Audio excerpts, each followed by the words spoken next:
This could be good for me. Lately I was feeling like I need a purpose. But when you talk to me... Good morning, good afternoon, good evening. It's Shelly Moore. I've come back to read you another one of my stories if my damn laptop cooperates this time. I have literally tried to record this story 5 times. This is my 6th recording now because my crapshoot laptop keeps giving out on me. So let's all just say a little silent prayer to Zeus and really hope that I make it through this one. So this is my highly unprofessional audiobook series that I'm bringing to you for free during COVID chaos so that you can help escape reality with me by listening to my brain vomit, basically. So I'm getting such good feedback, I cannot even tell you how deeply fulfilling it is to get some of these comments from people that are saying, oh my God, I was so into that story, you have to write a part 2. Look, if you're a writer and you hear somebody say that your brain vomit, the words and the story that you concocted in your own brain and put out as, a piece, touched somebody and reached into them so deeply that they want more, there is absolutely no better compliment. So I just want to thank you. If you could see me right now, my hands are together in prayer position or whatever you want to call it. I am so deeply just gratified, fulfilled really, more than I ever have been in my 40 years on this earth, almost 40 years on this earth, not to age myself, but I just did. Excuse me. And so thank you from the bottom of my heart, because it's finally I can just write what's on my mind and people are really enjoying this. And I'm enjoying it more than you could ever know. So thank you. Please feel free to share it, support me. I really, really appreciate that. I guess because everybody's been home this last week too. Today is New Year's Day. Well, 2020 is finally in the dust.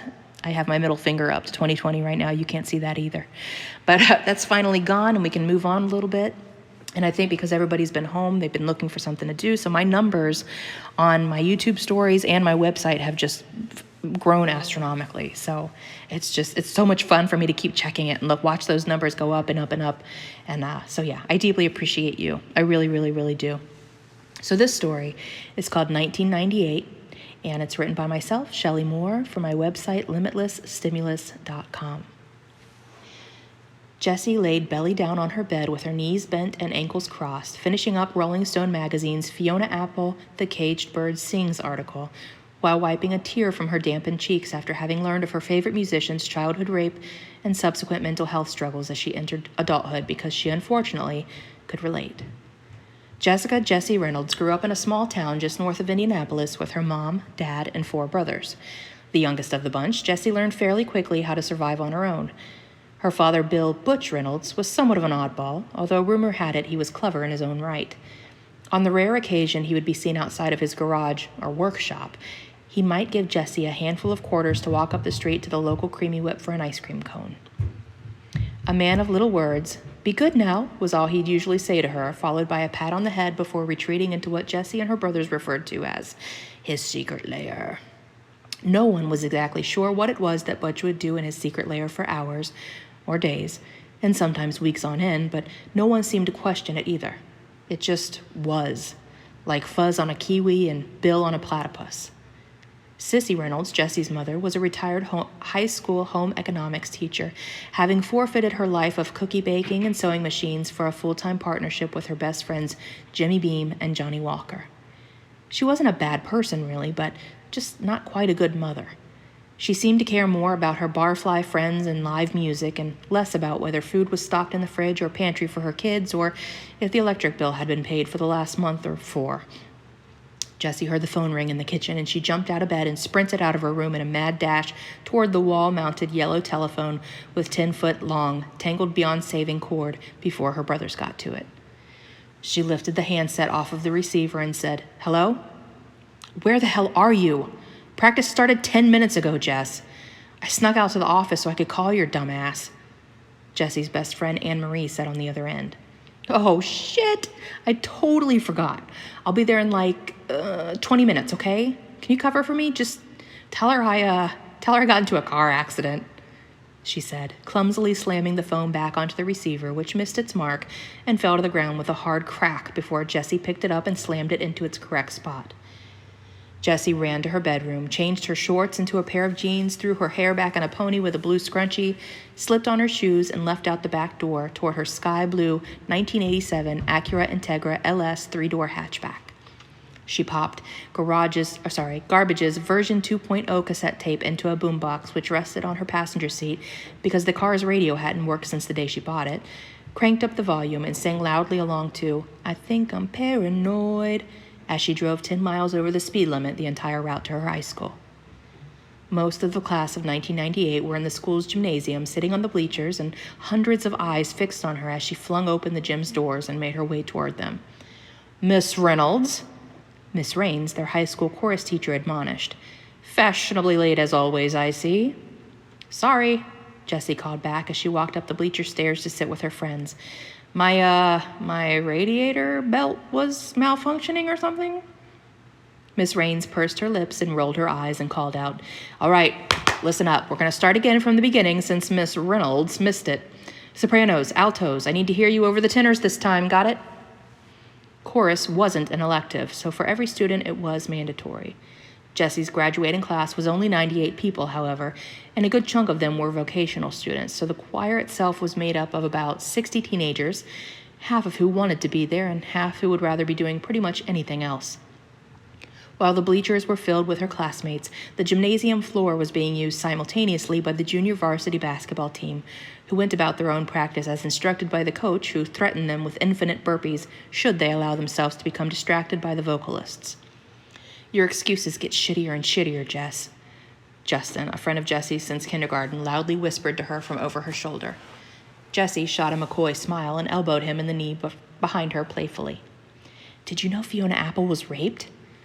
Jessie whispered into Annemarie's ear as the students began to sing. Annemarie furrowed her brow and glanced at Jessie as she sang along with the rest of the class to Sun and Moon from the musical Miss Saigon. "I read about it in this month's Rolling Stone, man. It's crazy.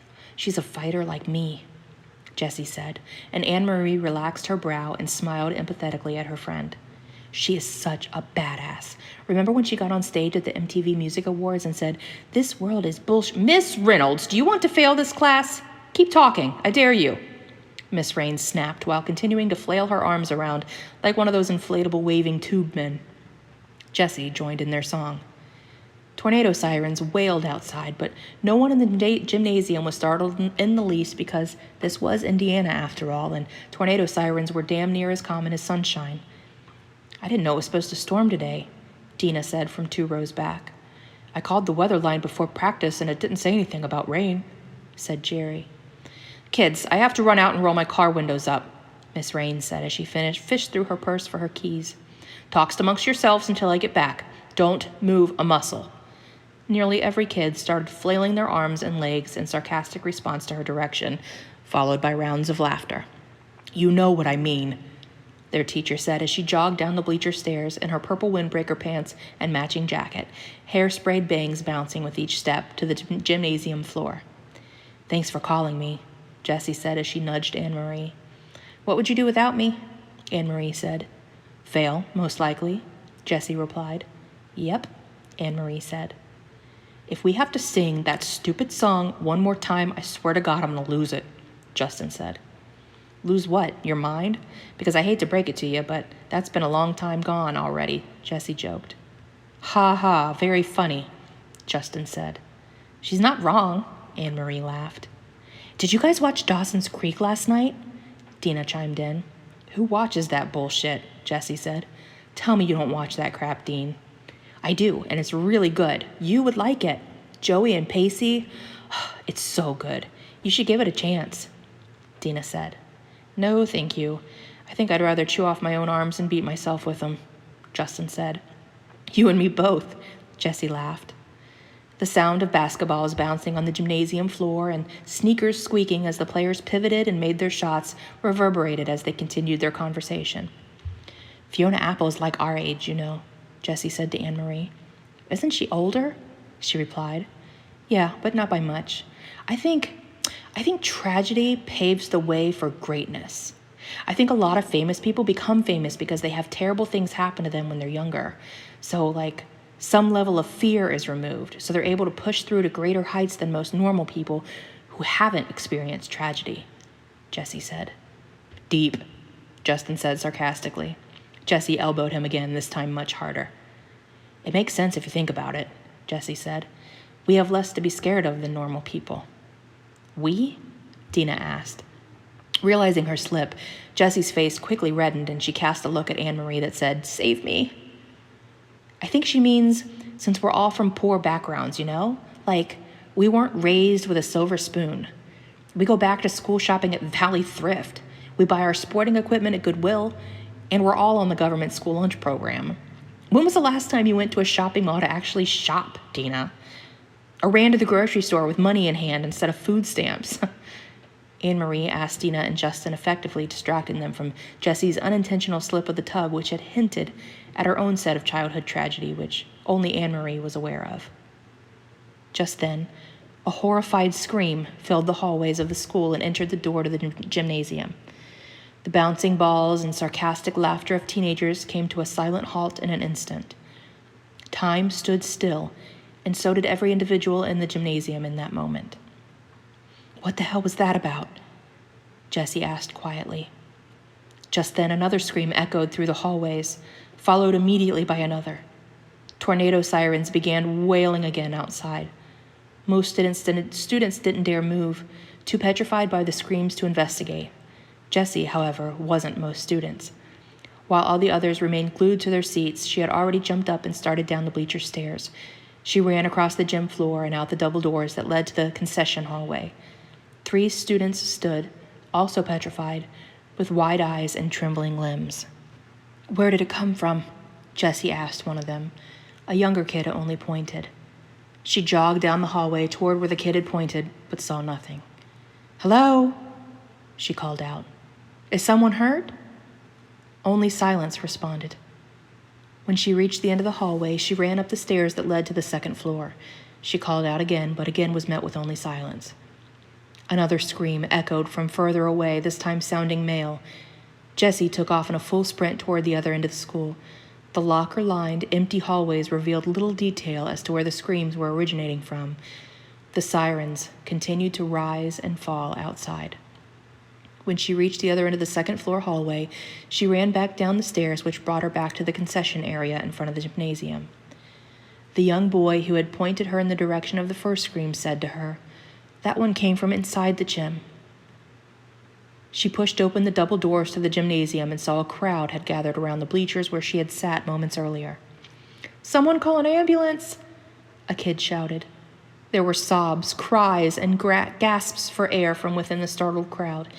Jessie pushed her way through and realized only once she got to the center of the commotion that her friend Justin was holding his hands tightly onto his torso, his eyes wide with terror. Jessie stooped down in front of him, grabbing his hands in hers and asking, "What's wrong, dude?" Justin's eyes stared deep into hers as he slowly pulled his hands away from his stomach. As he did, blood gushed and quickly began to cover his lap and the bleachers beneath them. Dina screamed. Annemarie was on crowd control, making sure everyone gave Justin and Jessie space.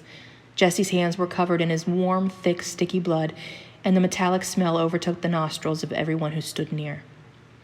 Jessie quickly pushed his hands and her own back onto the wound in hopes of slowing the bleeding, but as she did, she realized his entrails were all that stood between her hands and his spine. "Someone call a goddamn ambulance!" Jessie cried out, her voice raw and cracking with emotion. Justin said nothing, only keeping his stare locked into Jessie's olive green eyes. "What the hell happened? What happened?" Jessie asked, but no one answered. "You're going to be all right, Justin, okay? It's okay. Help is on the way," she lied to her friend. Another scream came from the opposite side of the gymnasium. A girl stood on top of the bleachers, holding her own stomach briefly while staring blankly across the gym. After a moment, her arms fell to her sides, and her insides spilled out onto the bleachers beneath her as she fell forward and tumbled down the stairs. Finally, whatever spell that had kept the students petrified and glued to their seats released, and a stampede began to make its way out of the gymnasium doors. Muffled shouts and horrified sobs could be heard amongst the group, but Jessie kept her focus on her dear friend who was dying right before her eyes. Justin, who had picked her up when she fell off her bike and broke her ankle when they were just 8 and carried her all the way to her parents' house. Justin, who had packed a spare turkey sandwich nearly every day for lunch since 3rd grade for her because she never had food at her own house to bring. Justin, who had even helped her name her car Marilyn, after his own favorite musician, Marilyn Manson, last year, when she had finally saved enough money up to purchase it.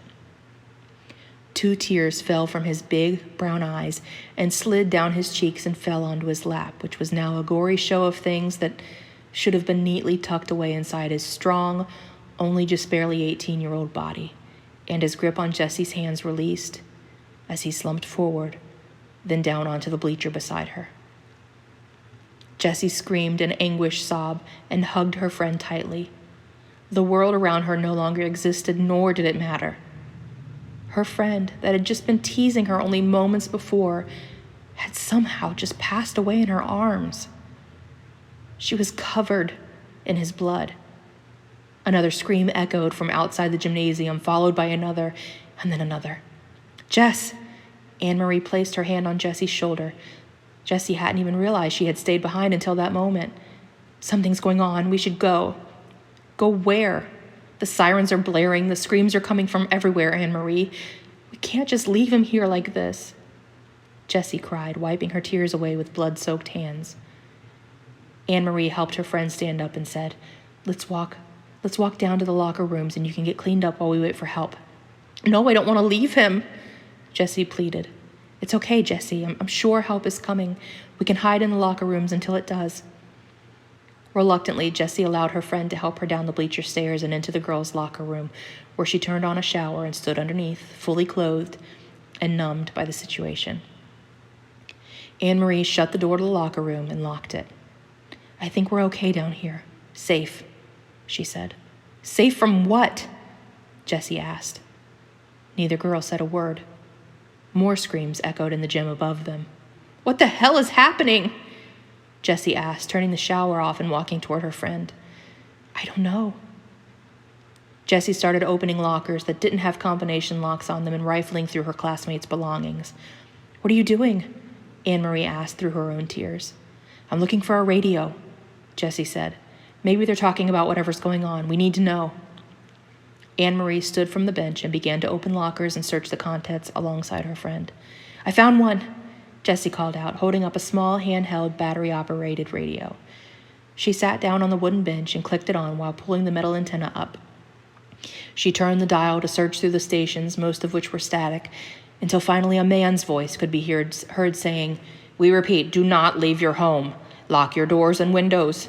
Something is happening. We do not yet know what." The voice of the announcer was noticeably filled with emotion and cracking. "Stay inside, folks. Stay inside until we know what is going on." Jessie and Annemarie stared at each other in disbelief. The radio fell silent. Jessie feverishly scanned through the channels, searching for another voice to tell them what the hell was happening. 2 more screams sounded from above them in the gymnasium, followed by a hard thud. Jessie continued searching the radio stations until a woman's voice came through and said, "He was just sitting there. He was eating his pumpkin pie one minute and then the next." The woman sobs and sniffles. "His guts were all over the floor." The girls stared at one another again. The station filled with static, and Annemarie took the radio from Jessie and began scanning the channels. Jessie sat on the wooden bench with her elbows on her knees and her face in her hands. Her legs were going 1,000,000 miles an hour, keeping up with her mind as it raced. The man's voice was back on the radio now. "Some sort of biological warfare, possibly? We just don't know, folks. We just don't know. Calls are pouring in from all over the Tri-County area of the same strange occurrences. What you are about to hear is troublesome, folks, so please, shield little ears. This is what we know. The tornado sirens started around 7:13 p.m. this evening. Reports of widespread panic. People, men, women, children, just going about their everyday lives, 1 minute fine and then the next. A small hole in their abdomen, not unlike a gunshot wound appearing out of thin air. The wound rapidly grows. The skin. Shield those little ears now. You hear? The skin just dissolves away, and they're They're insides. The announcer began to cry, and so did Annemarie and Jessie. We just don't know how it's spreading, folks. We don't know how to stop it. Just stay inside. Lock your doors and windows. We can only wait for now. Just then, someone pounded on the locker room door, startling both girls. Annemarie quietly switched the radio off. The pounding continued. Quietly, Annemarie asked, "Should we answer it?" "No," Jessie said. "You heard him. There has to be a reason he's saying to lock the doors and windows. People's guts are falling out, Annemarie. Why would he tell us to lock our doors and windows if all that was happening was people's guts falling out? Why would we need to lock ourselves in for that? He knows something he's not telling us." The pounding on the door persisted, becoming more demanding by the moment. "Help me," Jessie said as she stood and started pushing heavy gym equipment against the locked door. Annemarie immediately began helping her friend, pushing everything that wasn't nailed down to the floor against the door. After a few minutes, the banging stopped. Jessie grabbed the little radio and motioned for Annemarie to follow her back to the shower room, which was furthest away from the door. They sat against the cold cement wall and clicked the radio back on, making sure to keep the volume low. The announcer continued. "But we can't be sure. It seems to be happening all over the globe. Reports are coming in from the Middle East, from Japan, from China. It seems no one country is being targeted." Jessie lowered the volume and said, "What do you think it is?" Annemarie said, "How could I know? How could anyone know?" "Someone knows," Jessie said. "Someone somewhere knows." She turned the volume back up but kept it low. "Hundreds of thousands of casualties, very possibly now in the millions. To my wife, my beautiful Patricia, and my wonderful sons Eddie and Freddie, please know that I love you wherever you are. I love you more than anyone has ever loved anything. Lock the doors. Bring the dogs inside. Keep them safe too. Lock the windows. Hide in the cellar. Bring food. I don't know how long this will last. I love you." Annemarie began to sob hysterically, so Jessie again shut the radio off and held her friend in her arms. "It's okay," she consoled her, but she didn't know if it was, in fact, okay, so her words felt empty and meaningless and like lies spewing from her lips. "It is not okay," Annemarie cried. "You're right, it's not. It's fucked," Jessie said as they pressed their foreheads together. "But listen, getting all worked up about it is not going to help us. We need to keep level heads." Jessie stood and brushed her bottom off with her hands and then held her hands out to help her friend up. "Let's dig through these lockers and see what kind of food and drinks we can come up with. We don't know how long we're going to be here." The girls spent the next hour rifling through the personal belongings of their classmates, whom, they each realized during their search, could either be alive or dead at this point. For all they knew, the gymnasium above them was littered with bodies of their entire class, having been turned inside out by some invisible attacker. Just as Jessie's mind started to picture their thick blood oozing down the cracks of the walls and through the vents and into the locker room in which they took refuge, she shut her thoughts down and said, "All right, what do we have here? Let's see. 4 candy bars, 8 mostly full bottles of water, cheese crackers, a can of tuna. Who brings a can of tuna to gym class? And what the hell is this thing?" she asked as she held up a can with a white nozzle on top. "Spray cheese. It's delicious," Annemarie said as she sprayed a small amount into her mouth. "Well, that's disgusting, but good finds, all good finds. I hope we aren't down here long, but we have to be smart about what we have, so no more liquid cheese for you," she joked as she grabbed the can from her friend's hands. "I also found 2 coats we can use for blankets if we have to sleep here, and a bunch of clothes that don't completely reek of armpit sweat that we can use for pillows," Annemarie said. Good finds, good thinking," Jessie said. "Let's take all this back to the shower room. That will be our headquarters." The girls grabbed the goods and brought it all back to the showers. They sat on the cold floor again. As Annemarie fidgeted with the drain on the floor to distract herself, Jessie turned the radio back on. The announcer man, who was now strangely beginning to feel like a friend, continued. "Somewhere over on West Elm, just beyond the Blockbuster store. Another report came in only a moment ago of a mother whose infant had tragically passed in the same horrific way as he nursed. Yet the mother remains unharmed. Physically, maybe, not emotionally," Jessie murmured solemnly under her breath. And as the reports keep coming in, folks, I'll try my damnedest to keep you informed as possible. I know very little, but what I do know I'm relaying to you as it happens. My producer is telling me she had heard that this could be some sort of, well, she said some sort of alien attack, folks, but I hesitate to report such a thing because the truth is we don't know it to be fact. We don't know much of anything yet. People are just spouting off theories at this point, so don't believe anything until you hear me tell you it's fact. Lock your doors and windows, folks. Stay safe. Jessie turned the volume down again and said, "He told us to lock up again. Hear that? He does know more than he's saying. He absolutely..." Jessie was interrupted by a banging on the locker room door again, this time much louder and much more violent. The girls jumped. It's okay. The door is solid, and so is the lock, I think. This locker room was built as a wartime shelter years ago. Remember when Mr. Miner told us that? Jessie said. No, Annemarie said. I'm glad one of us was paying attention. I don't think anyone can get in that door, Annemarie. I think we're safe down here. Yeah, but for how long? And who is banging and why? What if it's our friends trying to find safety too, Jessie? It's not, Jessie replied adamantly. How do you know? She asked. They haven't said one word, Anne. Not one. If it was our friends, or any other student for that matter, wouldn't they be shouting for help or something? I don't know. I just feel it in my bones that we should not open that damn door. Annemarie nodded and stared somberly and silently at the drain beneath her. What led up to Justin's attack? Was he going... What was going on right before it happened? Jessie asked. I don't know. We were just talking. We were whispering about the screams, who it could have been, why they could be screaming.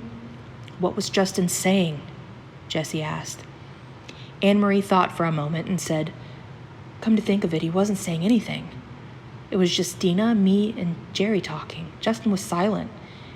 He was just kind of staring across the gym, she said. What was he staring at? She pressed. I don't know. It was like that girl from across the gym, how she was staring, you know? Like they saw something that we didn't. And then all of a sudden he grabbed his stomach and Annemarie began to weep. Jessie rubbed her shoulders and then brought her in for a hug while they sat. It's okay. I'm sorry. I'm just trying to figure this out, Jessie apologized. I know, Annemarie cried. Someone screamed from just on the other side of the locker room door, and the girls held each other tightly. 2 thuds against the door, followed by a sliding sound and then another thud. Jessie pressed her index finger to her lips, telling Annemarie to be quiet, and she cautiously stood and tiptoed her way past the benches and lockers to the door. Underneath the equipment they had moments earlier pushed against the door, thick blood pooled. Jessie made her way back to her friend and sat beside her. Annemarie silently mouthed, Did you see anything? Jessie lied and shook her head no. After about an hour had passed, Jessie switched back on the radio quietly, and both girls held their ears to it. Have been confirmed. I repeat, widespread casualties have been confirmed. Upwards of 1 million, millions of people in multiple countries. I don't know why this is happening, folks. I wish I did. I wish I could tell you how to protect yourselves, but I just don't know. I wish I knew how so that I could tell my own wife and kids at home how to stay safe, but I don't. Radio silence for approximately 6 to 8 minutes. I apologize, folks, but I needed a moment to pull myself together. I want you to know that a woman from San Diego just called from inside her bomb shelter and said her husband is a government scientist and believes some sort of virus has accidentally been released among the general population. As this seems to be the only viable information we've gathered at this point, I'm inclined to believe it more so than any of the other cockamamie theories we've been given. If it is in fact a virus, folks, that means it can be spread person to person somehow. Stay indoors. Do not, I repeat, do not leave your home. And absolutely under no circumstances allow anyone to enter your home. Jessie's eyes grew wide and she looked at Annemarie. He said anything, Annemarie. Anything. He slipped up. He made a mistake. He does know more that he's telling. There's something else out there, something that we need to lock our doors and windows to stay away from. Something he said not to let into our homes. What could it be? Annemarie choked. Hell if I know, but if he can't even tell us what it is, all the while he's talking about babies' entrails falling out while I sucked on their mother's tit, it must be something we can't even wrap our minds around. Jessie trailed off. Fuck, Annemarie said. Fuck is right, Jessie concurred. Scratching noises came from the locker room door, the sound of metal on metal. The girls covered their ears with their hands in an attempt to block the deafening noise out, and then it stopped as suddenly as it had started. Jessie stood and quietly walked over to the door again. She slowly dropped onto her knees in an attempt to peek underneath the door. She saw nothing. She continued to stare at the floor just beyond the door for a moment when suddenly a shadow passed which startled her.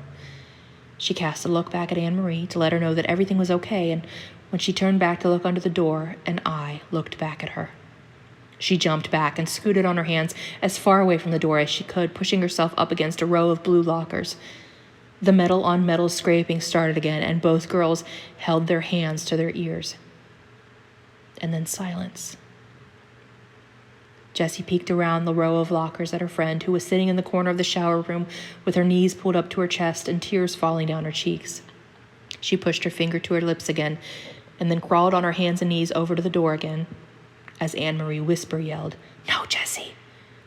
Jessie whispered, "It's okay," then slowly dropped to peek under the door again. The eye that had been there a moment ago was gone. Jessie stood and walked over to Annemarie. "What did you see?" she asked. "Someone," Jessie could only reply. "What do you mean?" Annemarie asked. "I saw someone staring back at me," Jessie said, although the truth was slightly more terrifying. She had, in fact, seen an eye staring back at her, but it wasn't someone. It was something. The eye was reptilian in nature. A black slit served as a pupil which stood in contrast to a mustard yellow iris. What was more frightening, perhaps, was the size of the eye. It had to have been at least 10 times larger than a human eye. It was absolutely massive. Jessie did not see the sense in frightening her friend any further, so she consciously chose to leave those details out.